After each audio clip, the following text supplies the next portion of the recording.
Good afternoon, everyone. Today is Friday. We made it to Friday, May 28th, 2021. Welcome to My Turn to Talk. I'm Sally Blue Sister. And today I want to talk about Native American Indians and the role they have played in making America what it is, making America a strong nation. The contributions and the sacrifice that Native Americans have given to this country.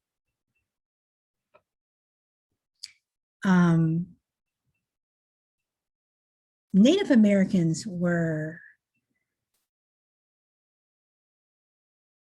in this country well before Europeans came over, well before that first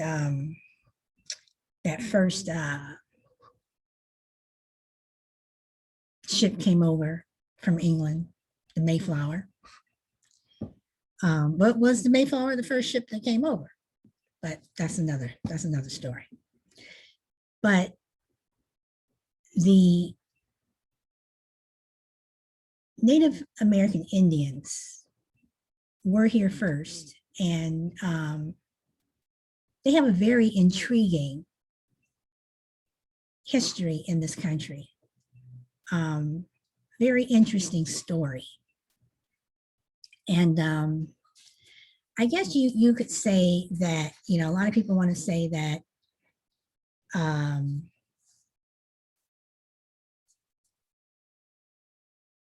everything started with the Pilgrims and the Mayflower. But that's not true. The first contact with Europeans, with Indians, that is really first known and written about was around 1524. And there were some Europeans who came over to Cape Cod, and they interacted with Indians, with the Indian tribe. And they saw an opportunity. I'm talking about the Europeans. They saw an opportunity to acquire a land that was prosperous, had a lot of potential.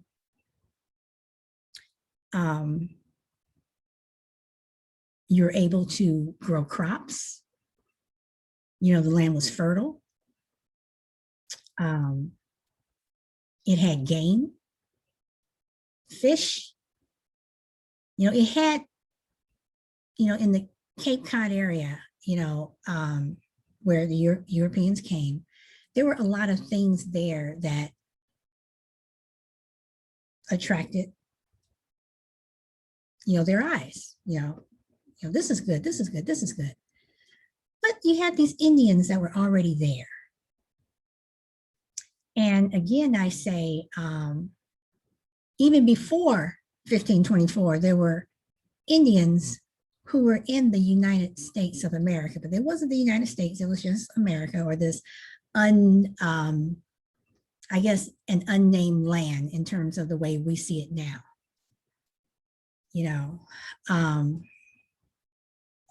Let me go and share. Let me get rid of a couple of things here. And okay, so the first tribes that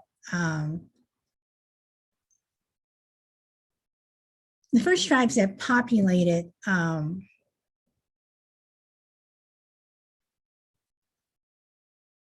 this country, this land that we call America, uh, well before the Europeans came, were the Inuit, the Cree, the Iroquois Confederacy, the Cherokee, the Choctaw, the Plains Indian, the Navajo, the Pueblo nations, the Aztec Empire, and the Mayans. So when you talk about the Aztec Empire and the Mayans, we already know that, in terms of, those nations, those tribes, that those Indians, were affected by Spanish people like Columbus, who came over here, and Columbus discovered America. That's what you learn in school, right? Columbus discovered America. America was already discovered because there were already people here, and the people who were here were Indian tribes. They were the ones that were here. It was the Indians that were in this country, were on this land. And when Europeans came over in the early 1600s, there was a man by the name of Bartholomew Gosnold. I hope I'm saying his name correctly. G-O-S, G as in George, O-S-N-O-L-D. And he came to Cape Cod, and he interacted with these Indians. And there was one in particular that he interacted with, an Indian by the name of Squanto, which many people know from history. And Squanto ended up being captured and in prison for 3 years until he escaped and made it back to his tribe. But more Europeans started to come over around the early 1600s, and they saw these Indians and they were like, well, they're good for something. Let's turn them into slaves. Let's make them work for us. Let's take their land, and we're going to make these savages, as a lot of Europeans, considered Indians, savages, and we will have them work for us. Now, these people who came over, some of them went back to England. Hey, everyone, there's this land across the ocean, we can get away from the crown, religious freedom. Supposedly it was all about religious freedom. Let's sail over to this new land.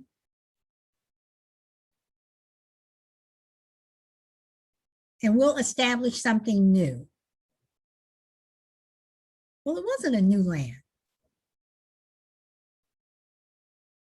It was a land that had been here since the time of the Aztecs and the Mayans. It was already established. It didn't need to be conquered. You had different Indian nations that were already here. They all each had a piece of land. And they respected the land. They respected the animals. They respected nature. They understood what, nature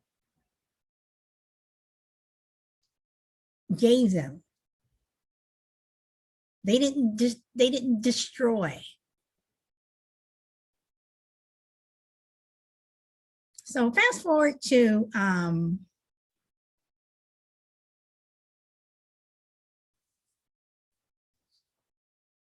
the Mayflower and the Pilgrims. And one thing that was also pivotal in destroying nations like the Mayans and the Aztecs was not only the fact that they were, put into bondage and slavery under, Spanish rule and what have you. The Spaniards and the Europeans also brought disease. Indians weren't, they didn't have disease like these Europeans brought over, smallpox, TB, or tuberculosis.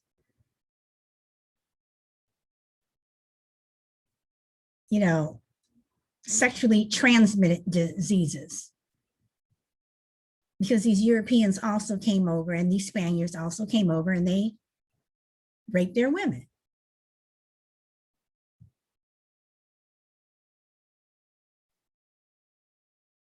They didn't have, these illnesses that when the Pilgrims got off the Mayflower, or a lot of these Europeans got off, these boats that they had been on for months in, closed compartments where disease was rampant. And they got off these boats and they gave these diseases to these Indians.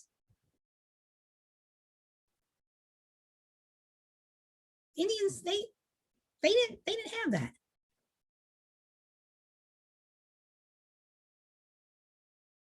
But they had them now, So, fast forward again. Well, hold on.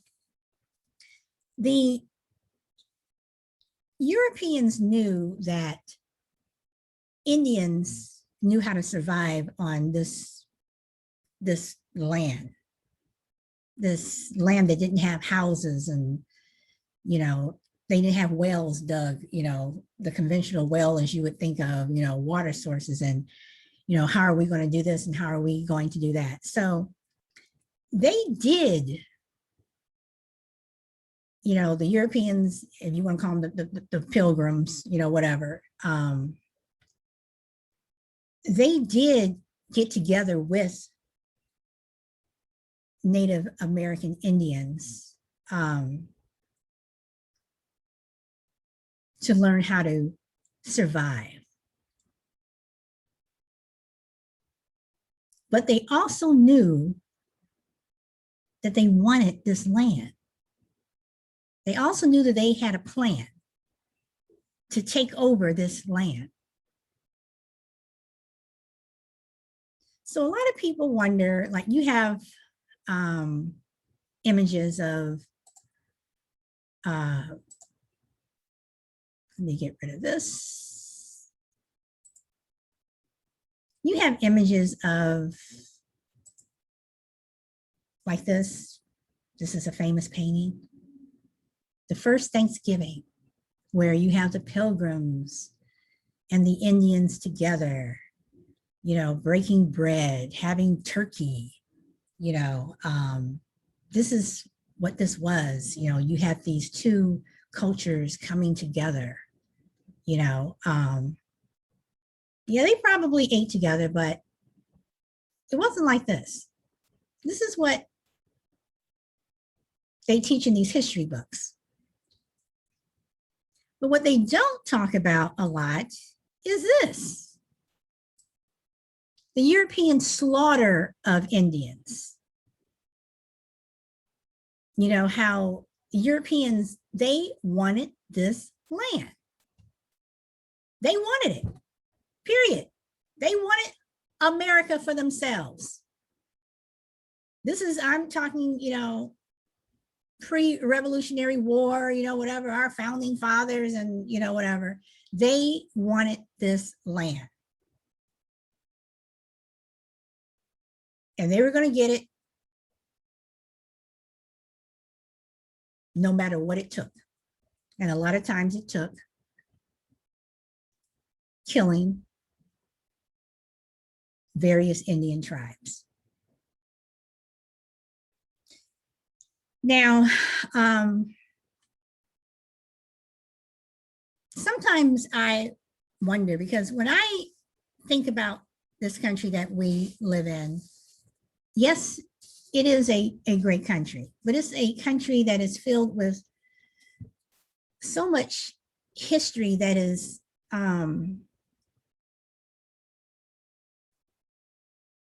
not talked about.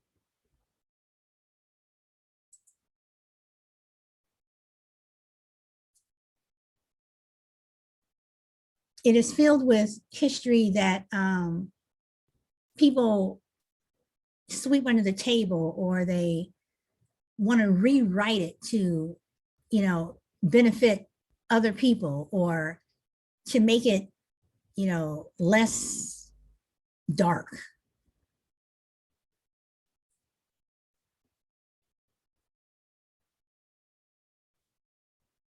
And that's why, you need history taught in schools and even in our own households, where if you're going to talk about the Mayflower and Pilgrims, and you're going to talk about Indians, the real history needs to be told. We need to hear from Native Americans. They have voices. Their voices should be heard. If you're going to teach, a course in Indian studies and Native American studies in schools, I think, this is just me, my opinion again, that it should be taught by someone from one of the Indian nations.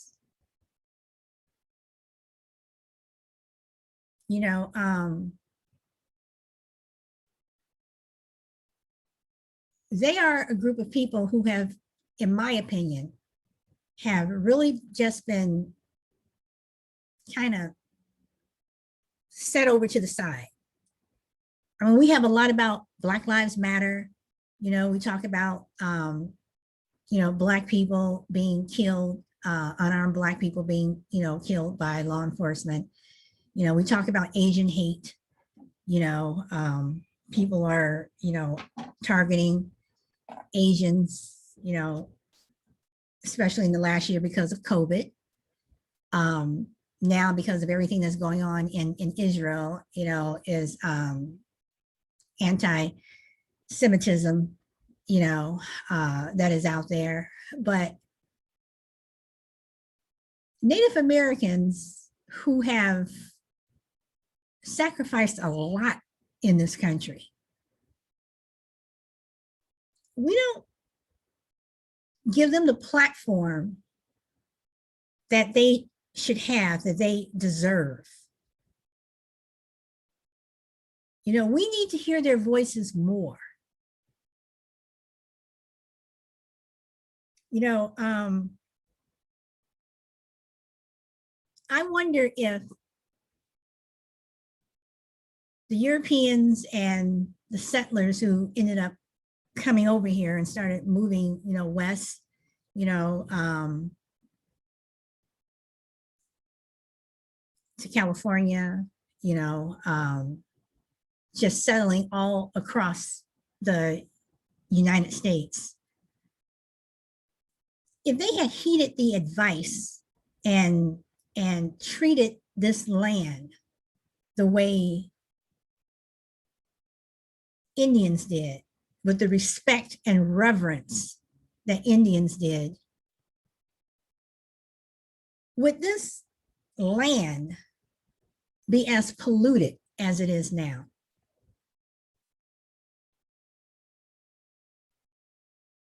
Would we have shopping malls on every corner? I mean, it seems like that, if you live in a city where there's land, you have to build a shopping mall. You have to, something has to go, something of concrete has to go in that green space. Those trees must be cut down because we have to build something of concrete and steel. We have to put up more houses.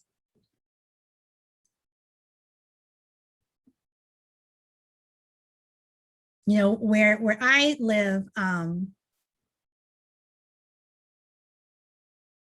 we put up so many houses that you could walk your dog and see a coyote, because the coyotes, they don't have anywhere to live anymore.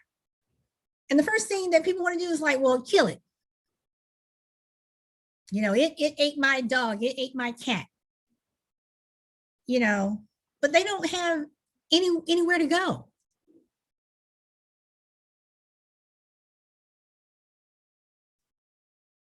And you look at a magnificent animal like the buffalo.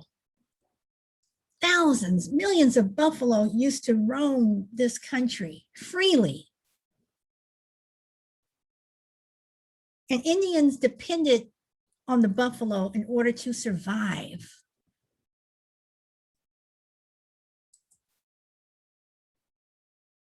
Indians, depended on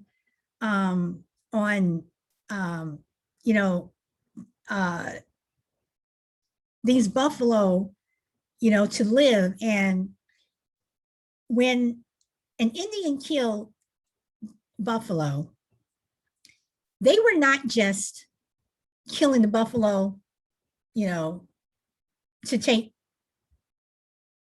their fur, their coats, whatever, to sell it, and then just leave the buffalo sitting there to rot in the sun until you had thousands of buffalo carcasses. That's what the white man did.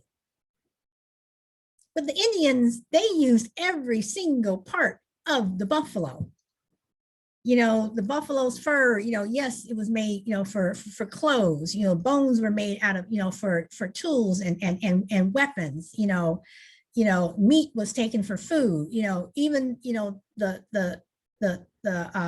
the bone marrow and the fat of the buffalo, everything was made, nothing was wasted. Indians were not wasteful people, and you look at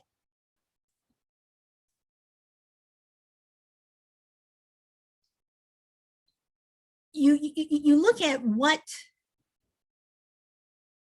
was done to, I'm just talking about buffalo, how just in a matter of a few years, you had millions of animals that were pretty much wiped out because of greed. Greed and the need for, I want more, I want more, I want more. This isn't enough, I want more. So we go from 1524 to when Europeans first came over here, to when the Pilgrims came, and white settlers, Europeans and white settlers have continued over the last 100, 200 years. They, migrating across the United States. So now let's talk about the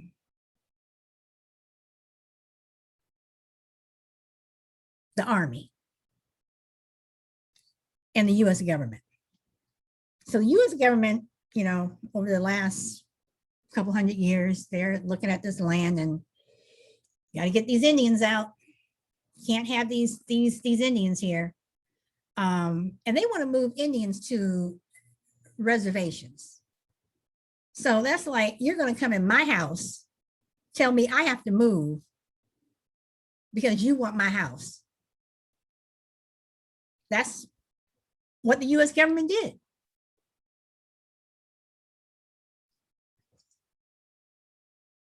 Now, around the time that the government started to make treaties with the Indians, and when the Indians went into treaties, they were like, you're giving us your word. You give us your word. We will give you our word, and everything will be fine. Well, it wasn't like that. When the government signed a treaty with the Indians for the Black Hills in South Dakota, it was fine. The Indians had that land. But then gold was discovered. Gold. And all these white people started running, settlers, whatever, started running and going to South Dakota. The government said, oh, wait, we can't give Indians the Black Hills. There's gold. That's for us. We have to keep it. So what they did was they canceled out their treaty. Indians weren't very happy about that. Meanwhile,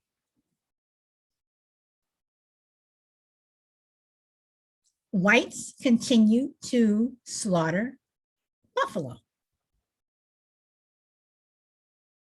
And the numbers of slaughtered buffalo was increasing and increasing and increasing. So now you have, on one hand, the United States has reneged on their promise to give the Black Hills to the Indians. But when you think about it, why do I have to rely on the United States government to give me something that was already mine? It's like, you know, that gift you get at Christmas and you don't like, so you pass it on to someone else, you know?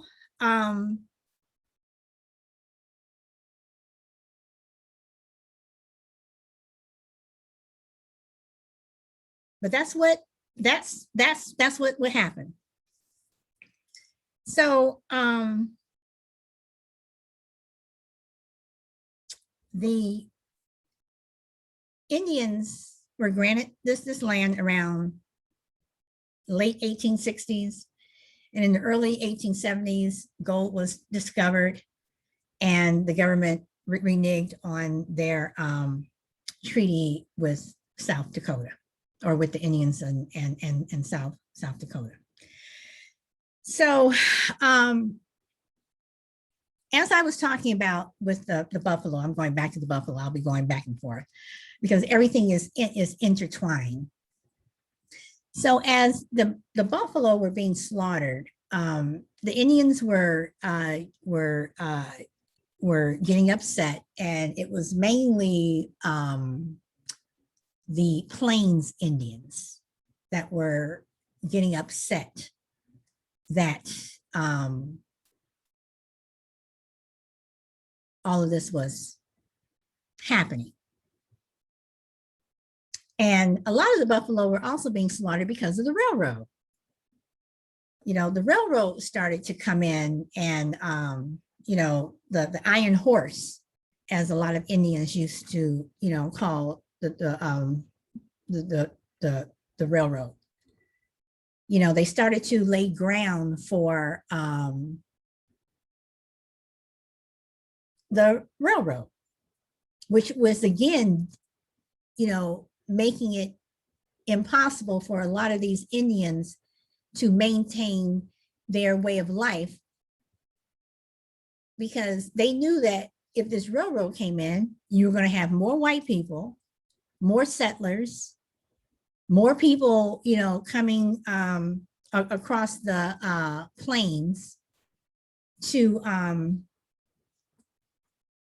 live in an area that was already theirs. So the Indians started to fight back. They started to fight back, and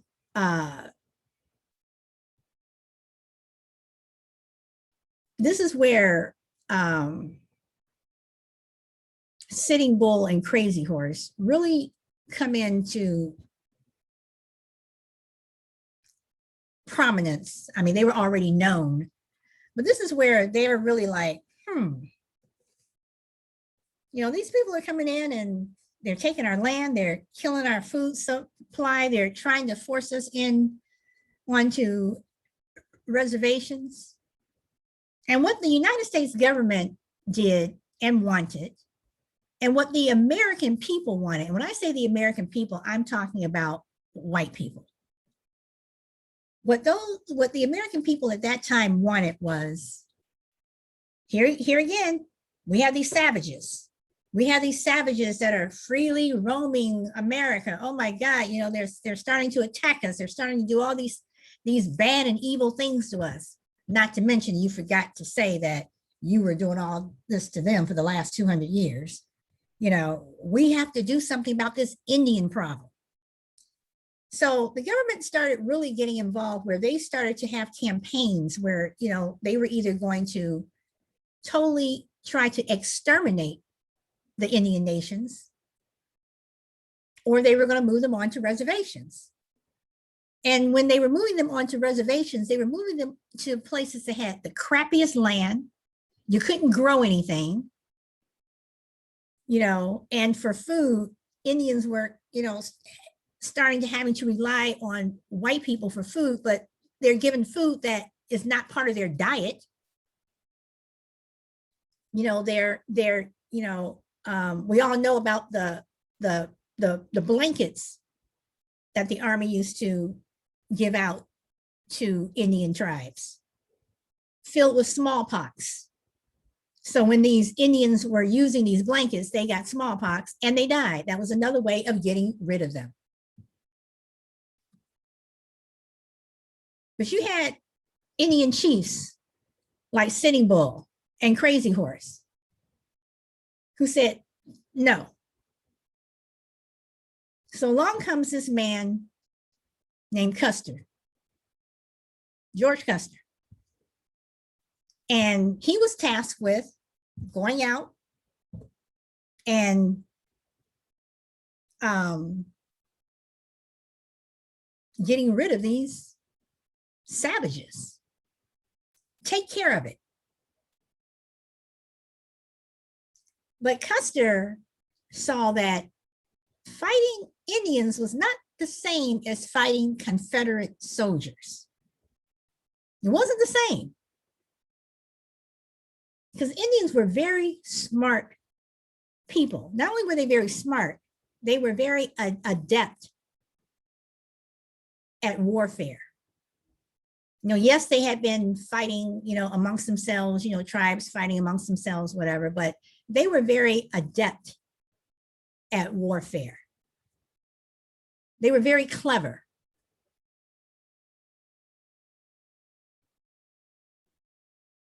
And once they were able to obtain guns, because some of them did trade for guns,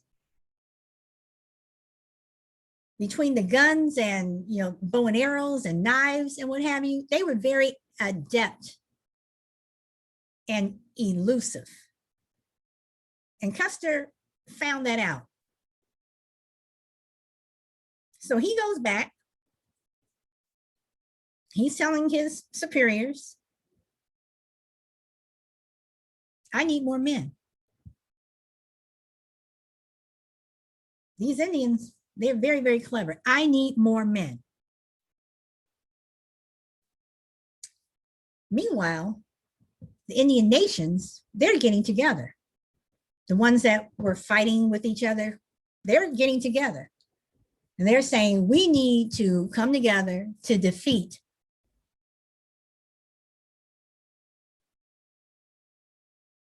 this army, these blue coats. We need to get together as one big nation, not separate nations, but one big nation, and we're going to fight back. And see, the United States government, they weren't ready for that. They weren't ready, for the fact that these Indian nations were coming together. They were used to the nations fighting amongst themselves, But when it came to their land and their way of life, So Custer comes out, battle little big Bighorn, and they start to a war with these Indians. But Custer didn't have enough men. He also had men that were not trained. See, Custer, he was a West Point man, very proud of the fact that I went to West Point and, whatever. But he wasn't trained in warfare the way Indians were. So Custer went out with his troops, whatever. And while they did kill some Indians were killed. They did die that day, all during, not just that day, but during that entire campaign, in 1866. Custer went out and he was going to hit them, full force. That's when everything started.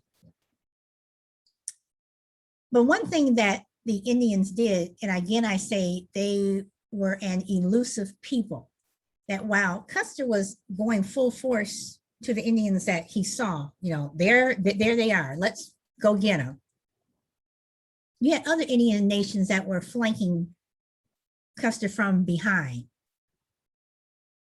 and on the sides that he didn't see. So when everything started, Custer was pretty much in the middle. And you also had cavalry soldiers that ended up leaving, just, AWOL. I'm not doing this. I'm leaving. There's too many of them. And a lot of those soldiers were killed while they were fleeing. They were killed by Indians.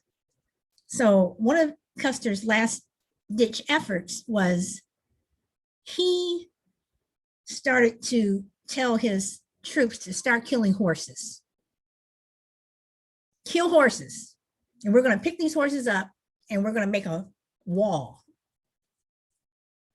Because we're out here in the open and we're going to make a wall. So they're killing all these horses and they're stacking them up. Which that alone is sad, but horses back then, they were, part of the fallen, whatever side, they were on. Horses got killed,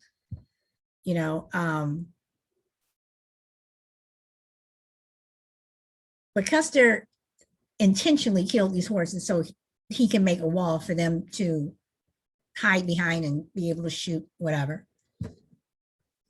But that still didn't stop the fact that the Indians had a greater number of people because the nations came together. They helped each other and they defeated Custer. Bottom line, Custer was killed that day. In that campaign to get rid of the Indian problem, Custer, it was his last stand. So the Indians,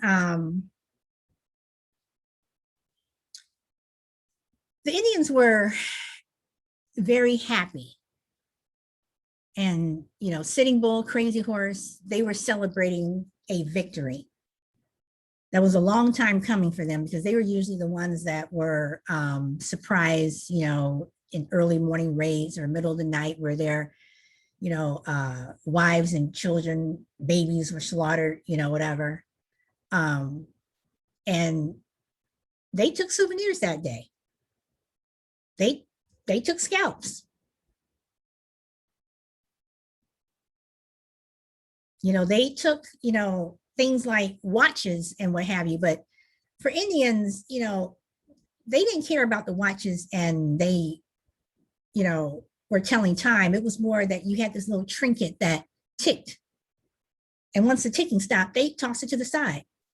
The one thing that Indians never stole from white people or never took as a souvenir, whatever, is they never took money. They weren't interested in money.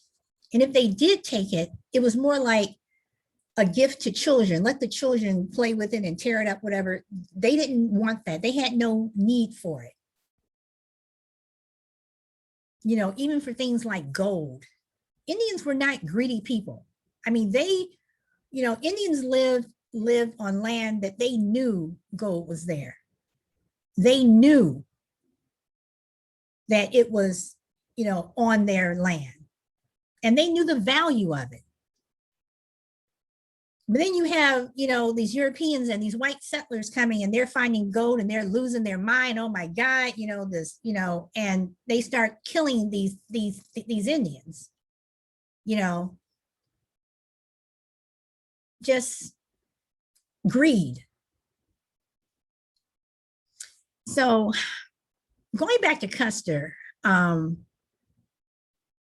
the American people found out what had happened to Custer's troops, because they were just wiped out, there were pretty much no survivors. But when the American people found out what happened at Little Bighorn, they found out on July 4th, where they were celebrating independence from King George, you know, 100 years earlier, or 90 years earlier, should I say, because Little Bighorn was 1866. So they were pissed. How dare these savages kill white people? How dare they? You all have to do something. We need revenge. And revenge is exactly what the United States government did. They sent troops out and literally started to slaughter Indian tribes.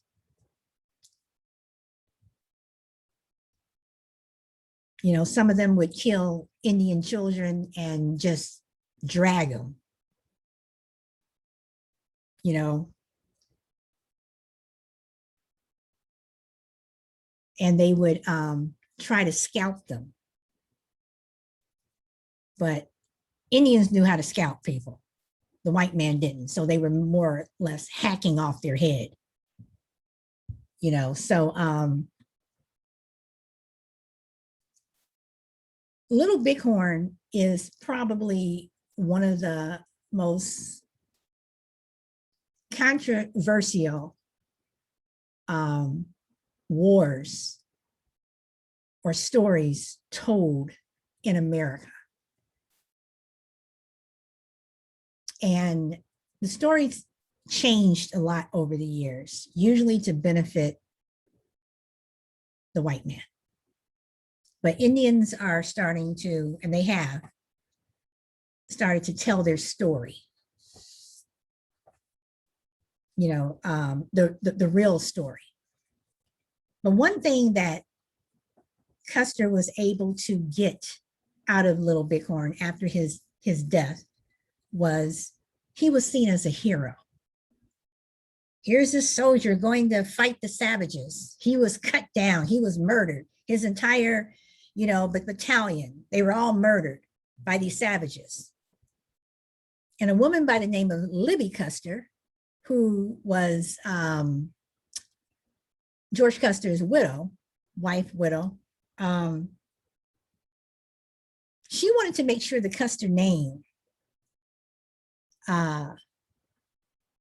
was revered. So she made sure that her husband at the time was a hero. And people would gather, and whenever they saw her, it was like, your husband, he was such a hero. He died for his country. Oh my goodness, the sacrifice that he gave. But then years later, that story started to get debunked, especially after, you know, Wounded Knee and all these other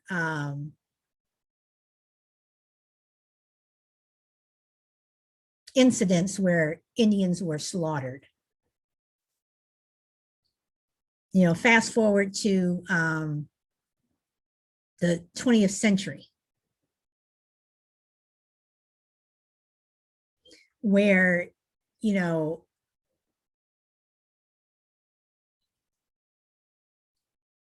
you have Indian nations who are living on reservations by this time. A lot of them are, because going into the 20th century, you know, we have people like the Rockefellers and the you know, Vanderbilts. I mean, the Rockefellers, you know, you're building, you know, your railroads, and you have all these rich people who have come in and they've just taken over, you know, land, and they've you know, built all this land.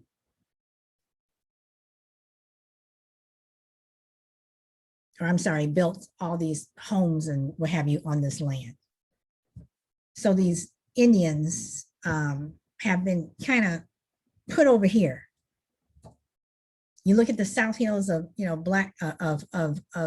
of South Dakota with the Black Hills, and you know, you have monuments of presidents, of white United States presidents,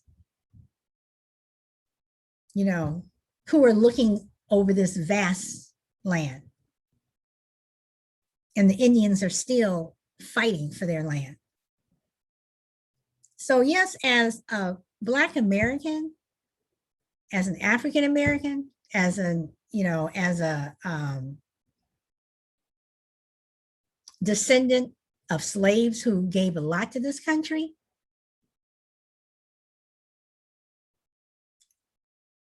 I say we're second to what was done to the Native American Indians, because they have just been so incredibly screwed over in this country. And let's see, I'm just going to read this.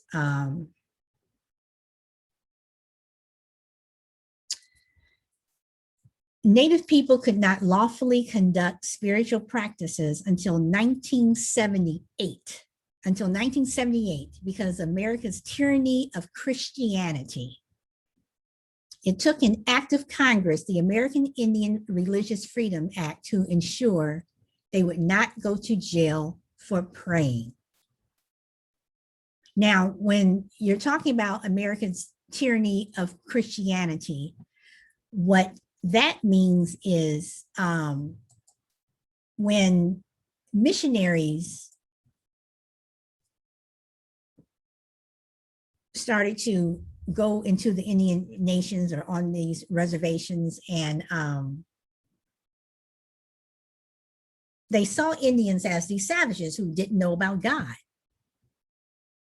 you know, and a lot of those, especially the children, were kidnapped and taken to these mission homes where their hair was cut. They were forced to take Anglo-Saxon names like Mary, Paul, Peter. They were stripped of their own clothes and made to wear shirt and pants and ties, and girls were made to put on these dresses with these bustles and what have you that they weren't used to wearing.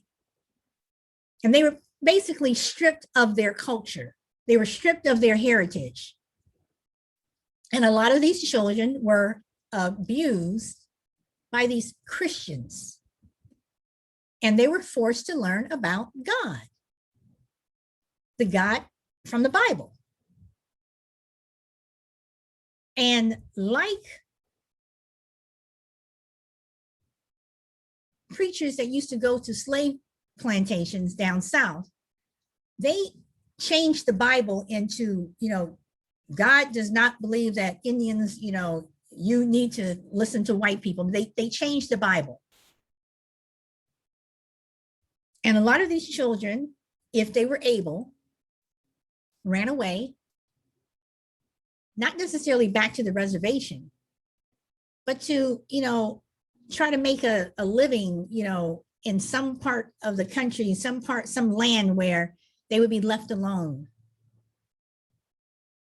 But that was very hard because, again, America at this time, early 19, hundreds, whatever. A lot of white people, they still could not get over Custer. They were still talking, about, Indians being these savages and what have you. So Indians were not well thought of. So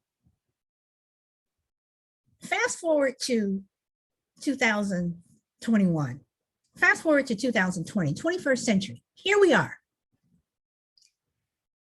And you have a group of people, different nations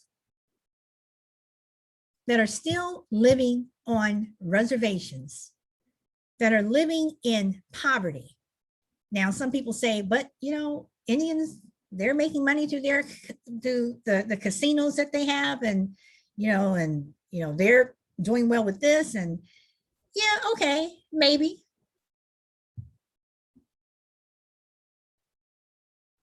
But there's still a group of people who are still living in vast poverty. There's still a group of people who still can't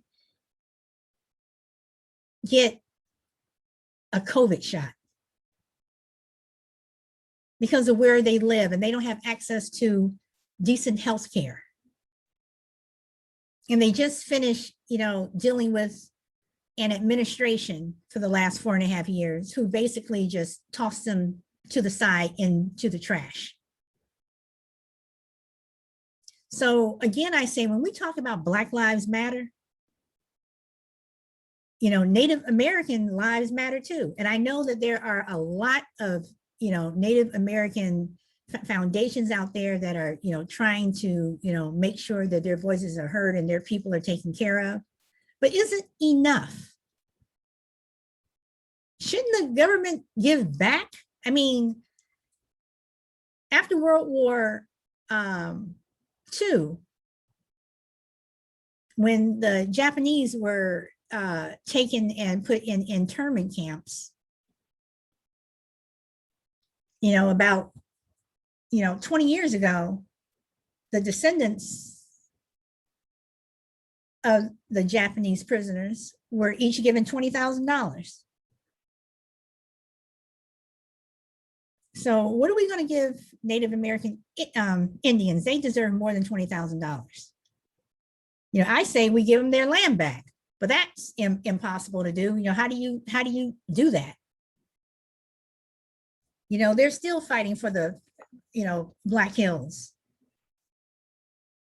of South Dakota. Give that back to them. They deserve something from the United States government. And they also deserve our thanks, or I'm sorry, the descendants of the Mayflower and European settlers. They deserve their thanks for teaching your ancestors how to survive. So again, we live in a world, or I'm sorry, we live in a country that is so complex that when you say that you don't want to teach critical race theory in school, you don't want to, tell the story of slavery, you don't want to rock the boat. What about the Indians? What about their story? If you're going to talk about Custer's last stand, it shouldn't be Custer's last stand. It should be, the Battle of Little Bighorn. And it was given Little Bighorn because that's what the Indians named it. Then it turned into Custer's last stand, and the person who was the hero was Custer. I mean, and he was an Army officer who was not well regarded. He was not a well-regarded officer. So again, you go back to the history of this country and it's so complex. There's so many pieces and parts. And when we talk about freedom for all, it's not. Democracy is not equally given out in this country. It isn't. I mean,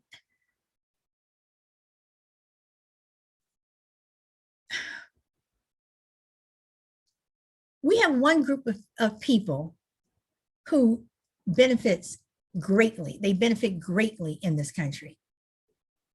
And we have other groups, not so much. And those groups are usually the ones that are out there protesting and,